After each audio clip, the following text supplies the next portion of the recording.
거룩한 부처님께 귀의합니다. 거룩한 가르침에 귀의합니다. 거룩한 스님들께 귀의합니다.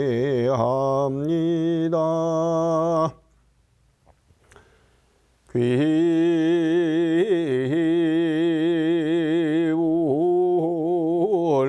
양적전 귀보역전 귀흥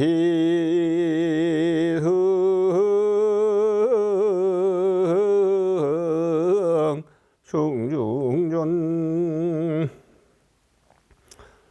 부땅 사라낭 아차미 담망 사라낭 아차미 상강 사라낭 아차미 도띠암비 부땅 사라낭 아차미 도띠암비 담망 사라낭 아차미 도띠암비 상강 사라낭 아차미 다띠암비 부땅 사라낭 아차미 다띠암비 담망 사라낭 아차미 다띠암비 상강 사라낭 아차미. 그래요 그래요 선제 선제 사두 사두 사두. 여러분들과 함께 금강경 이야기를 세 번째 하고 있습니다. 사실 금강경 이야기가 별도로 있는 것이 아니고 부처님께서 평생 설했던 가르침을 그 반야라고 하는 그 주제에 맞춰 가지고 다시 편집한 것이 금강경이라고 할 수 있습니다. 금강반야 바라밀경 또는 바주라 숫다라고 할 수 있는 거죠. 바주라 째띠까 숫다라고 할 수 있는 것입니다. 그래서 그 부분에 관한 이야기를 쭉 훑어서 여러분들의 뜻을 알 수 있게 하게 하고, 그리고 또 시간이 되는 대로 자세하게 살피는 그런 기회를 가지려고 합니다. 어떤 것을 하더라도 다 부처님의 근본 가르침과 그 맥락이 다 있고, 또 그것을 뿌리로부터 시작해서 줄기, 줄기에서 가지, 가지에서 꽃잎으로 해서 꽃송이로까지 가듯이 그 꽃이 피고 나면 꼭 열매가 맺듯이 그 열매가 맺고 나면 끝이 아니고 많은 새들, 사람들이 먹고 또 짐승들도 떨어진 걸 먹고 또 어떤 경우는 땅에 떨어져서 다시 새 싹을 내서 또 다른 삶을 이어가지 않습니까? 깨달음을 얻지 못한 중생들이 그렇게 도리삼, 되도리삼, 윤회, 삼사라라고 하는 것을 한다고 하는데, 이것은 우리 마음이 있는 존재들, 사람을 이야기하고 그 마음이 없어 보이는 동물들 말고 식물들은 과연 어떻게 될 것인가? 광물은 어떻게 할 것인가? 이것이 생로병사가 있고 태어나고 늙고 병들고 죽음이 있고 생주이멸 나서 머물다가 달라지고 없어지고 성주 괴공 또 역시 나서 머물다가 부서지고 비어지고 이런 과정을 겪는다라고 우리는 생각을 하고 있습니다.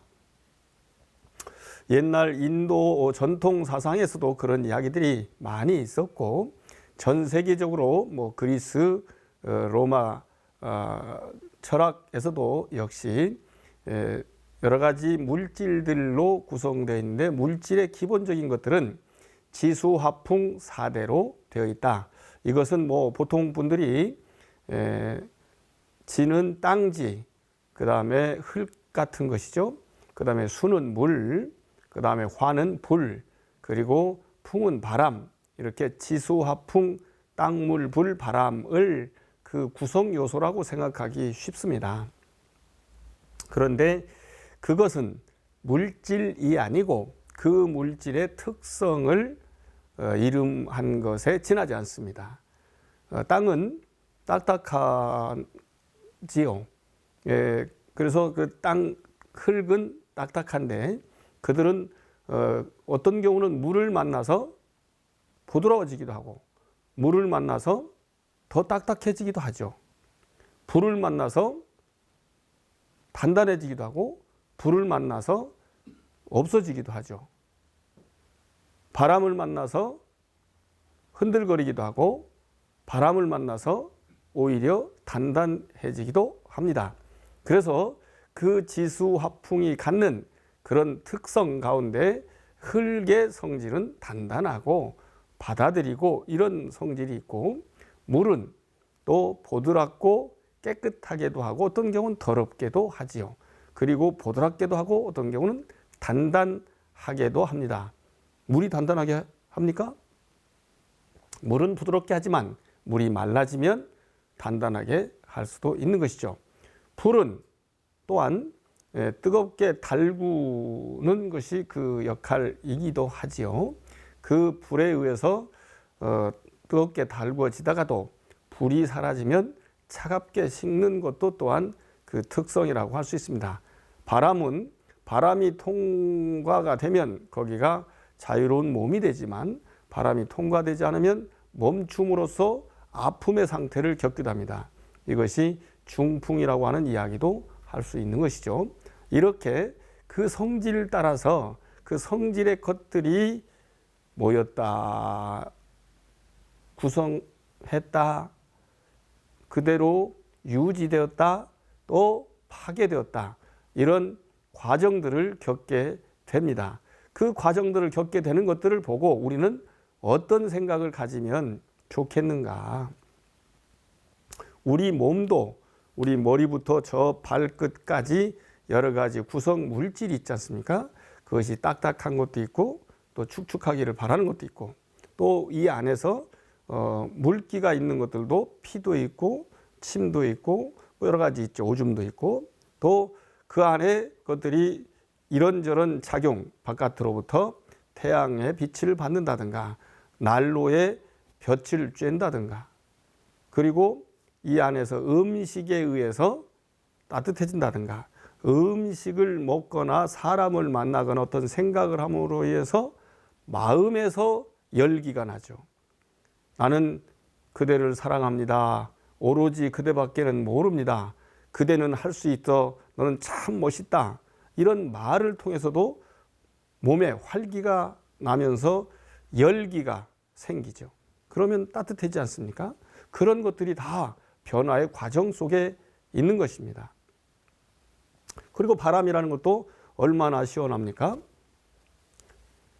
밤에 비가 오거나 눈이 오거나 아니면 맑아서 그대로 별빛이 보이거나 그런 것들을 보고 명확하게 그것을 이런 것이구나 라고 생각하기 쉽지만 그런 것들도 예를 들면 똑같은 것도 바람에 흔들리면 날아가지 않습니까? 흔들리지 않습니까? 그 바람이 그냥 몰고 지나가면 그렇지만 통과하면 또 다르지요. 또 통과를 못 해가지고 다투기도 하고 그것 때문에 부서지기도 합니다. 이런 것들이 모두가 다 성질일 뿐입니다. 그 성질에 관한 것을 이해하는 것이 부처님의 가르침에 따르면 자기 자신을 깨닫게 하고 또 그 깨달음을 통해서 맑아지고 또 묶여있던 그런 괴로움으로부터 벗어나고 이런 것들이 가능하다는 것입니다. 그래서 그런 이야기들을 하나하나 살펴보기 전에 기본적인 얼개를 대강의 뜻을 줄거리를 이해하는 그런 과정을 지금 거치고 있는 것입니다. 그 첫 번째 이야기는 앞에서도 좀 했었던 말씀인데, 상을 지니지 마라. 상을 버려라. 상은 인도 말로는 이제 산야라고 할 수 있는데, 요즘 말로 프레임이라고도 할 수 있습니다.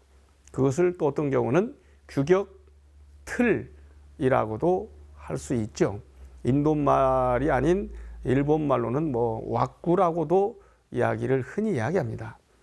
또 그리고 어떤 경우는 그것을 묶어가는 팀들을 구미라고도 하죠. 그래서 이런 것들이 어떻게 자기가 받아들이냐에 따라서 자기의 삶이 달라질 수 있습니다. 예를 들면 어떤 사람이 왔는데 그냥 사람으로 볼 것이냐, 동물이 아닌 어떤 존재로 볼 것이냐, 또 중국, 또 우리나라도 북에 있는 우리나라, 남에 있는 우리나라, 그리고 옆에 일본이라는 나라, 또 쭉 내려가면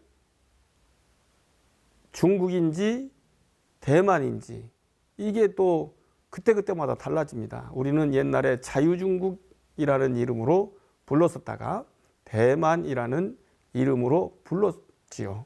그것을 타이완이라고 이야기하는 것이죠.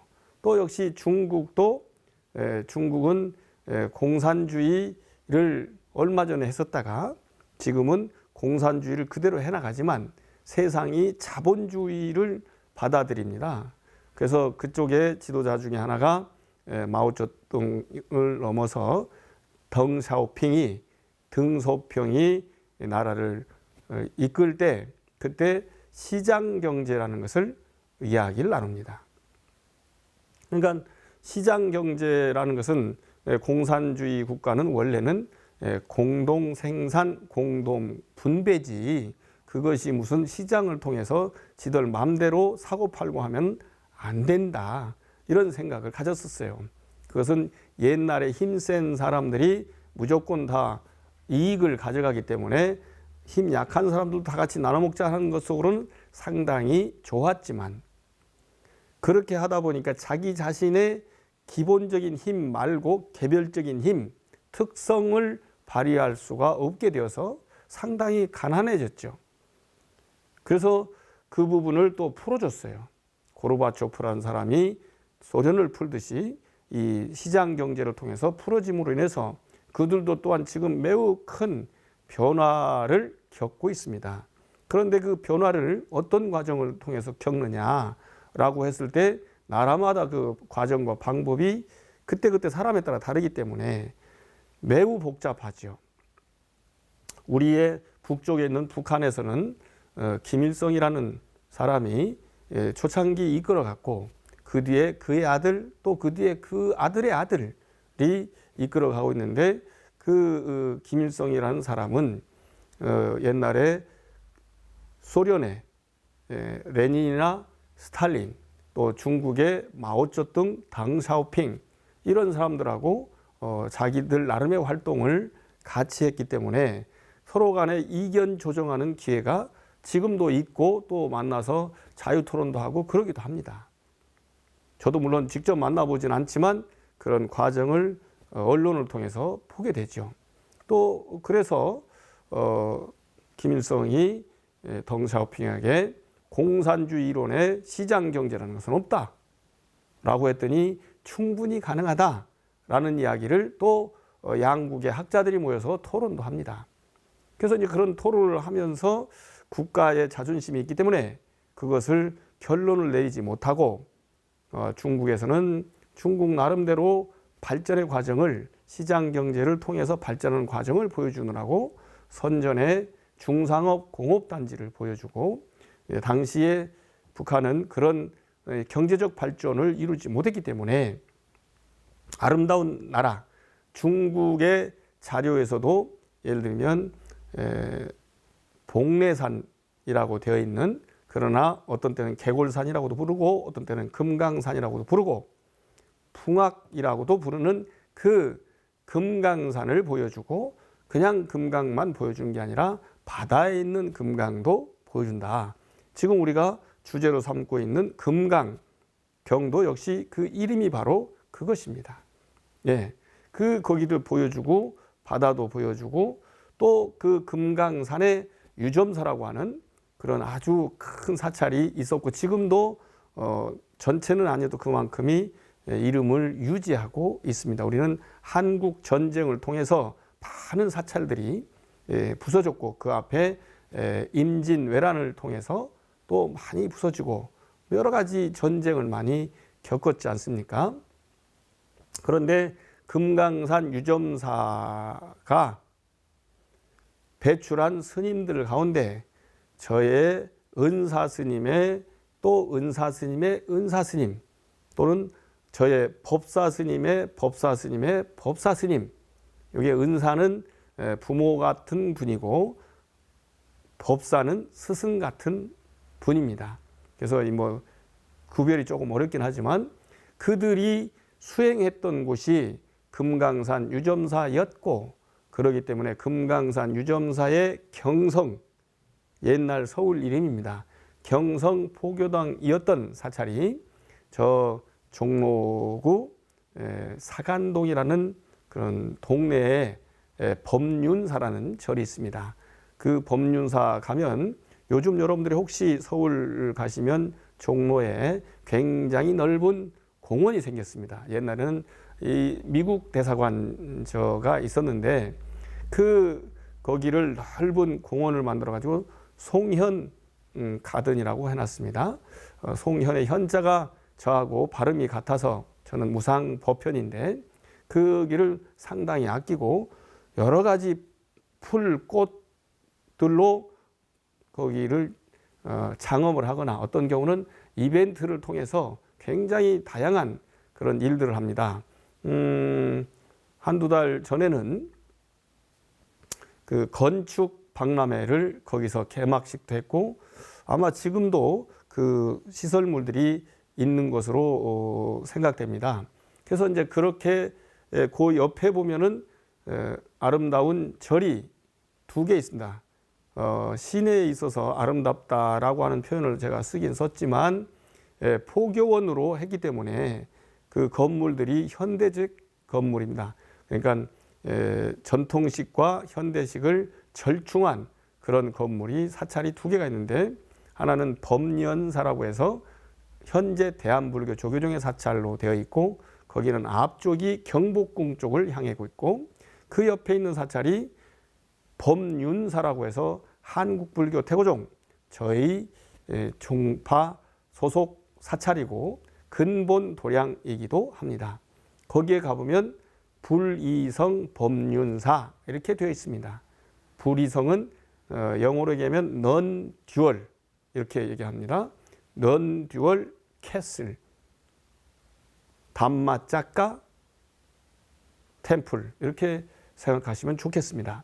예, 불이성 법륜사라고 하는 것은 저 북한에 있는 금강산 유점사하고 둘이 아니다.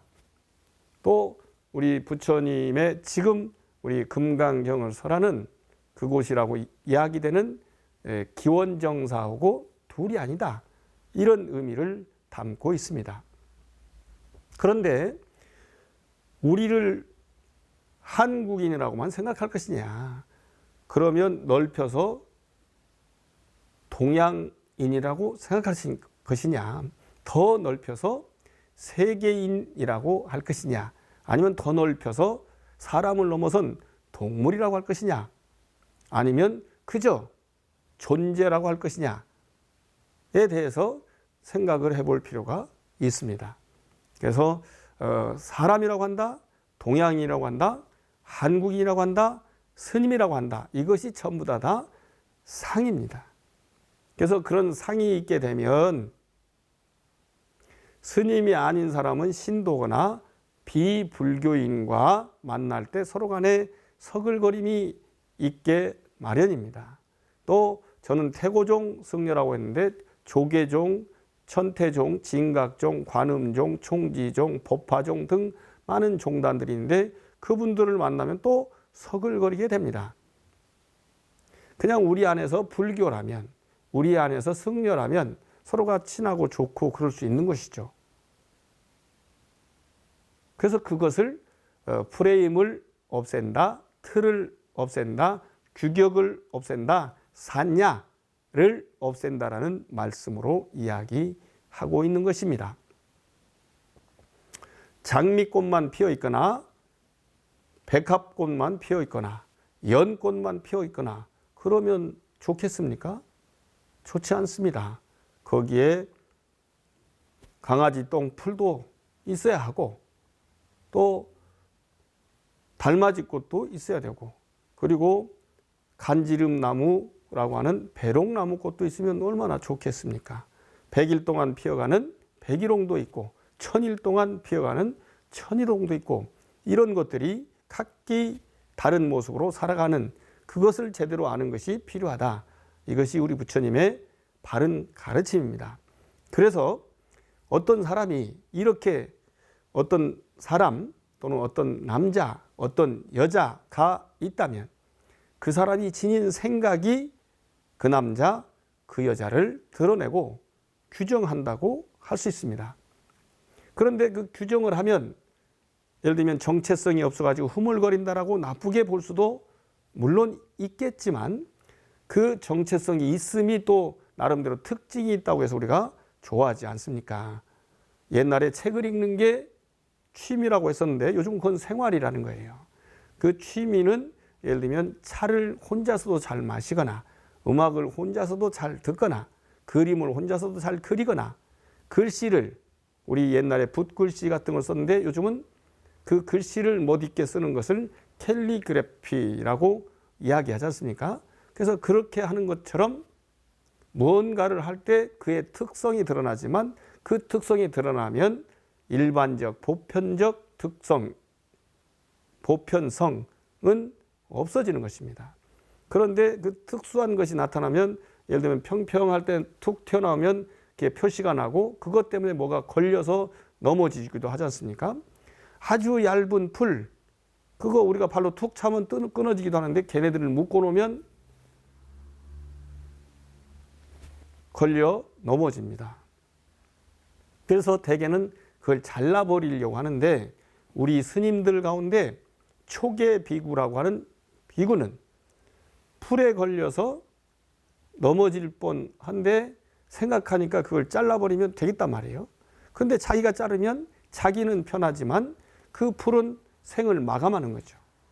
그래서 그 풀을 풀어내지 못하고 죽음에 이르게 됐다는 스님 이야기가 있습니다. 이게 사실일까요? 사실이라면 바른 일일까요? 이 생각 다르죠. 예, 바르다고 볼 수도 있고 안 바르다고 볼 수도 있는 것입니다. 이런 것이 한쪽으로만 생각하는 것을 규격화된, 정형화된, 틀에 갇힌 프레임을 씌운 그런 사고라고 해서 우리 부처님은 자유롭게 활발하게 누구도 다 받아들일 수 있도록 사유해야 된다라는 말씀을 금강경을 통해서 이야기하고 있습니다. 여러 가지 다른 예화 비유를 들어서 설명하지만 주제는 그것입니다. 틀에 갇힌 생각을 하지 말라는 말입니다. 우리 모두가 이런 생각들을 깊게 하면서 부처님의 가르침을 가르치는 대상으로서 수보리를 이제 상대로 부처님이 설법하는 내용으로 나옵니다. 수보리라는 사람은 좀 특이한 이력이 있어요. 물론 누구나 다 특이하지만 이분이 자기가 살 집을 지었다고 합니다. 그걸 꾸띠라고 하고 뭐 요즘 우리말로 하면 토굴이나 암자라고도 할 수 있어요. 근데 이분이 너무나 검소했기 때문에 가진 양이 적어서 흙으로 막 열심히 기둥도 물론 나무 통하고 또 그 옆에를 바르고 그 다음에 지붕을 덮어야 하는데 재료가 적은 거예요. 그래서 재료로 지붕을 다 덮어야 비도 맞고 햇빛도 맞고 또 벌레도 안 들어오고 그런 집을 짓는데 재료가 모자라니까 아이 뭐 이렇게 살지 뭐 라고 하고 자기 암자, 자기 꾸띠, 자기의 원두막 같은 집을 뭐 우리말로 하면 짓다가 말았어요. 다 완공하지 않았으니까.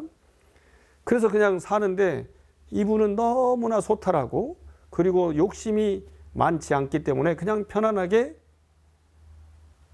주무시고 생활했답니다. 그런데 문제는 그 주변에 살고 있는 신들이 걱정거리가 생겼어요. 비도 내리고 바람도 불게 하고 해야 되는데 잘못하면 그 훌륭하신 스님 수부티, 수보리의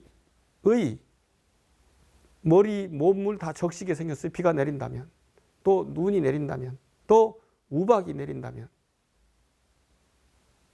그래서 그 지역 주변에 그 집만 딱 안 내리게 할 수가 없으니까 그 지역 주변에 비가 내리지 않게 했고 눈이 내리지 않게 했다고 합니다. 물론 더운 날이었기 때문에 눈은 없었을지 모르겠습니다만 어쨌든 간에 비가 내리지 않으니까 주변 이쪽 저쪽 농사도 짓고 또 풀도 가꾸고 예를 들면 양도 키우고 염소도 키우고 소도 키우고 다 해야 될 거 아닙니까? 근데 그들이 먹을 나무도 풀도 마르기 시작해. 그 사람들이 다 힘들어해요. 그래서 이 수보리에게 지붕을 덮어라 라고 했다는 것입니다. 그 지붕을 그때서야 덮었다고 하는 사람이 원래 나는 뭔가를 탁 가지려고 하지 않는다. 뭔가 있다고 생각할 때 갖게 되기 때문에 그것을 없다고 생각한다면 이것이 바로 없음 또는 빔, 그것을 인도말로 수냐타, 수냐타, 공성 이렇게 우리가 해석할 수 있고 부를 수 있거든요. 그것을 제대로 잘 이해했다. 그래서 부처님께서 수보리를 수부티는 공을 잘 이해하는 그런 사람이다 라고 해서 해공제일이라고 했답니다. 우리 이제 가을로 해서 겨울로 접어드는 길목에 우리가 있습니다. 그런데 여름에는 비가 많이 오지 않습니까? 우기에 비가 많이 와서 이것저것이 복잡하니까 편안하게 살면서 마음 공부를 주로 하고 그리고 하던 생활은 생활대로 해야죠. 우리가 마음 공부만 하는 것으로 결제나 안거를 생각하는 사람들이 있는데 마음 공부만 할 수 없습니다. 먹고 자고 쓸고 닦고 그리고 만나고 그것을 많이 하다가 줄여서 마음 공부를 더 많이 하는 것이 왓사 안거 결제의 뜻입니다. 그렇게 해나가는데 비 오는 날은 공치는 날이다 이런 말이 있습니다.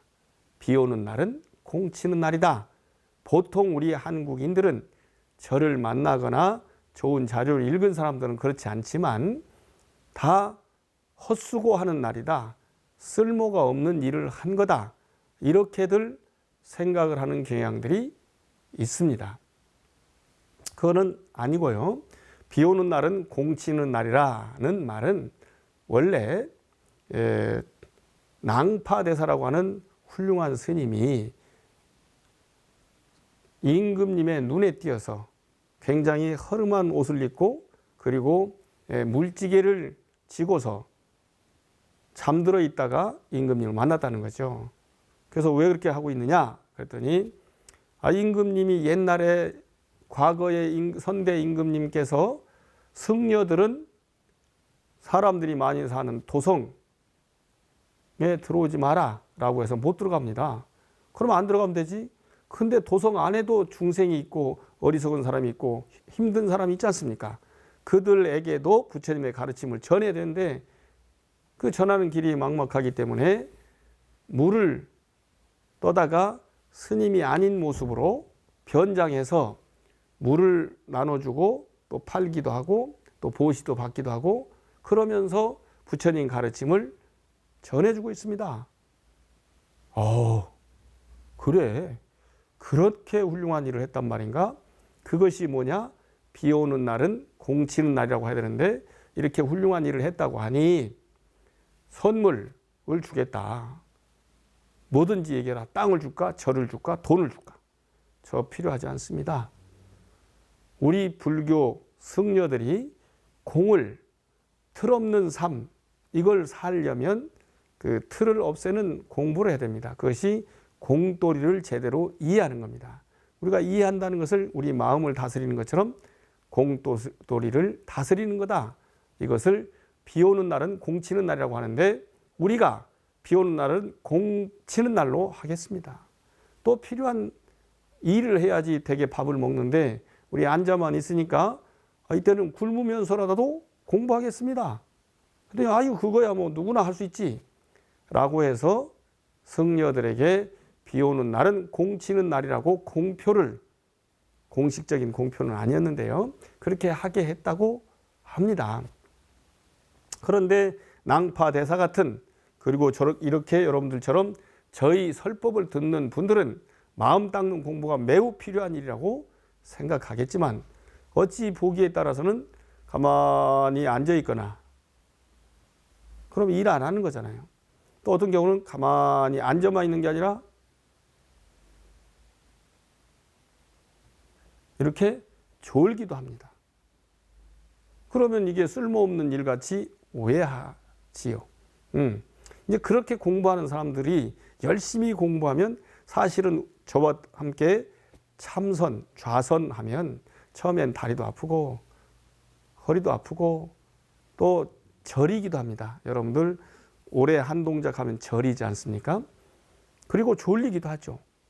하지만 15분, 20분 정도를 그대로 가만히 있으면 아픈 다리, 허리도, 저린 다리, 허리도 괜찮아지고 졸음이 오는 것도 역시 다시 정상적인 피의 흐름, 혈류가 자유로워지면 그것이 풀어집니다.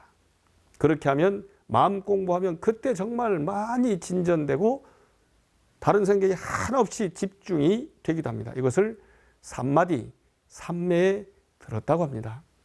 우리 눈이 맑아져야 여기 눈이 맑고 안경이 맑아져야, 깨끗해져야 사물을 볼 수 있듯이 우리 마음의 거울이, 우리 마음의 눈이 맑아지고 깨끗해져야 진리를 볼 수가 있게 되는 겁니다.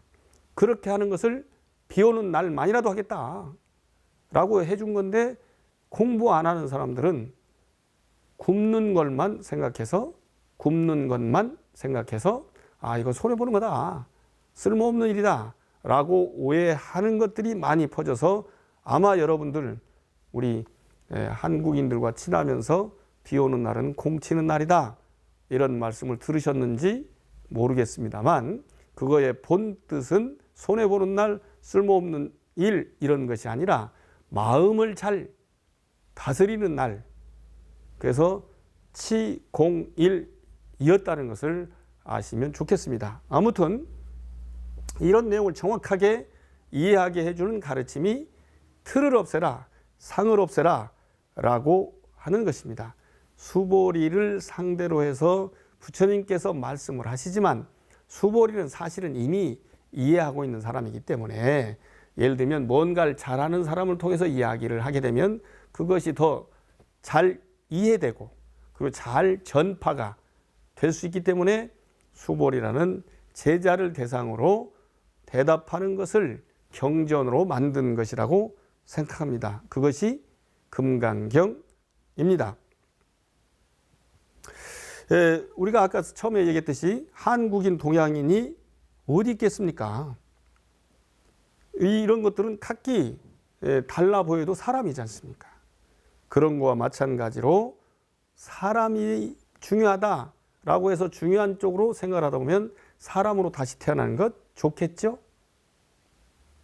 그냥 얼른 생각하면 좋은 거지만 실제로는 사람이라는 어리석은 존재로 태어나는 윤회를 하는 것이기 때문에 바람직하다고 볼 수는 없습니다.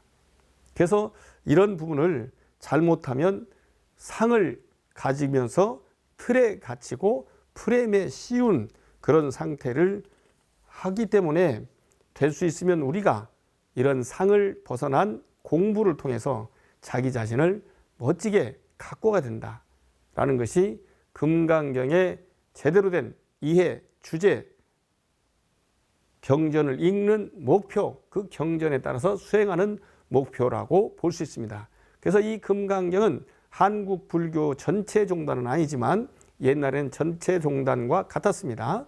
금강경과 화엄경을 소위 경전으로 하고, 그리고 그 기본 가르침을 바탕으로 해서 자기의 사유를 확립해서 참선을 통해서 부처가 되는 것, 깨달음을 얻는 것, 해탈하는 것, 깨끗하고 맑아지는 것, 그리고 쭉 이어지는 평화를 얻을 수 있는 가르침, 이것을 하는 게 바로 그 우리의 금강경 또는 부처님 가르침을 배우는 목표이고 효과입니다. 그래서 우리가 아까 동양인, 비동양인, 서양인이죠. 그리고 동북아시아인, 한국인, 아시아에서도 이렇게 사람들을 나누듯이 그런 틀을 없애는 것, 이것을 우리 마음속으로 생각한다면 우리 몸 전체에 들어있는 게 마음이지 않습니까? 우리는 심장에 마음이 있다고 흔히 생각하지만 심장에만 마음이 있습니까? 여러분, 제가 안경을 써서 저의 좀 어두운 눈을 밝게 했습니다. 밝혔습니다. 그런데 눈에 만약에 눈알이 본다고 한다면, 안경이 본다고 한다면 눈을 안경만 놓고 봐도 보여야 될 거 아닙니까? 눈알을 빼면 또 보일 거 아닙니까? 그렇지 않습니다. 이 안경을 써서 여러분들을 제가 보게 되고 여러분들은 또 저를 보게 되지만 눈으로만 보는 게 아닙니다. 눈을 통해서 보는 거죠. 눈을 통해서 사람이구나, 일본 사람이구나, 중국 사람이구나, 미얀마 사람이구나, 아니 저 체코 사람이구나, 핀란드 사람이구나, 이스라엘 사람이구나, 팔레스타인 사람이구나, 이런 것들을 보는데 그 봐서 우리의 뇌로 보내는지 또는 심장으로 보내는지 그 우리의 구성 요소들이, 즉 우리의 신경 돌기 뉴런들이 우리에게로 정보를 보내서 아하 이렇게 생겼구나, 아하 이것일 가능성이 있구나, 이 사람이네, 이 사람 가운데, 즉 동양인 가운데, 한국인 가운데, 불교인 가운데, 머리 깎은 승려 가운데 태고종 승려구나 라고 판단하게 하는 것, 이것이 다 작용이 됩니다. 그래서 눈동자만으로 되지 않고, 물론 눈동자도 그 안에 망막도 있고 여러 가지가 있지 않습니까? 수정체도 있고, 또 그것만 가지고 다 되는 게 아니라 만약에 계속 눈만 뜨고 있으면 나중에 눈이 멀었다고 하는 안아율, 안 이뤘다라고 하는 부처님 제자 이야기도 있습니다. 눈꺼풀이 이게 감았다 떴다를 해야 합니다. 그리고 그래서 거기에 물이 모자라면 또 물을 좀 넣기도 하지 않습니까? 그런 거와 마찬가지입니다. 그리고 보통은 쉬면서 새로운 에너지를 충전합니다. 쉰다는 것이 매우 중요합니다. 제가 쓴 글 가운데 종교와 평화라고 하는 회보에 제가 쓴 쉼을 잘 살펴보자 하는 주제의 글을 쓴 적이 있습니다. 정말로 쉰다는 것이 어떤 것인가, 그런 것을 알고서 정말로 쉬어보자. 우리 물론 불교 또는 스님들의 시선으로는 잘못된 생각을 쉬는 것, 잘못된 말을 쉬는 것, 잘못된 행동을 쉬는 것이 진짜 쉼이라고 볼 수 있는데, 잘과 잘못을 구별하는 것도 또한 번뇌 가운데 하나일 수 있기 때문에 그저 푹 쉬는 것도 좋은 일일 수 있습니다. 그래서 그런 것 자체가 우리 금강경의 주제인 틀을 없애는, 프레임을 없애는, 상을 없애는, 산야를 없애는 그런 행위, 수행, 참선입니다. 저의 이름이 무상법화입니다. 법편인데 상이 쓰러지면 법이 진리가 드러난다는 그런 의미가 들어 있습니다. 여러분들도 모두 그렇게 마음을 갖고 우리 마음을 잘 닦아가는 그런 실천들을 해나간다면 여러분도 또한 똑같이 그렇게 되실 수 있습니다.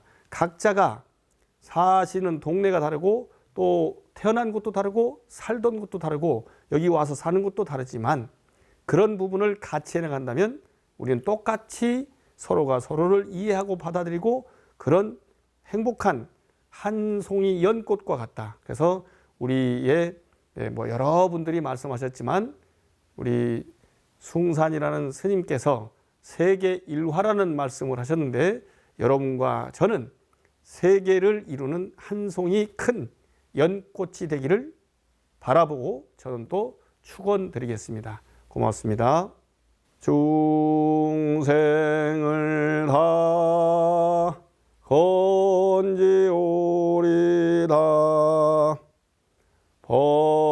번뇌를 다 끊으리다 법문을 다 배우리다 불도를 다 이루리다